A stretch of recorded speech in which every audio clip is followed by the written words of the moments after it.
না একটা তো খাবি। আমি অনেক খুশি। একটা নিবি তো।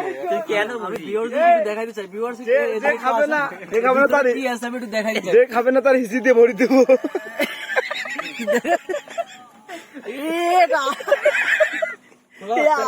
আঠাটা কেন মানে পুরো আটা দেখা যাচ্ছে, ঠিক আছে ভিতরে। আমি যে বলছিলাম ভিতরে তো আটাই দিছিলি। আমি যে বলছিলাম সে ভাজি হয়েছে ওইরকম। একটু গালে দেন, গালে দেন। জঘন্য ভাই, জঘন্য। আপনি খেয়ে ফেললেন একটা টপ করে? ওয়াও কি করছি দিব দুটো আন্ডা।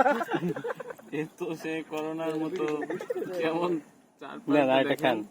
কোভিড শিল্ড কালকে আর সে চাপ ওয়াশরুমে দৌড়ানো লাগে কিনা সেটা এই রসটা কিন্তু বেশি টেস্ট। কপালে মানলে ঠিক আছে? কপাল ভেঙে যাবে। এই রসটা কিন্তু বেশি টেস্ট। যারা যারা শারীরিকভাবে দুর্বল, আমাদের রস যারা শারীরিকভাবে দুর্বল আমাদের রস এক চামচ খাবেন। মাত্র এক চামচ। আপনার পাতলা থেকে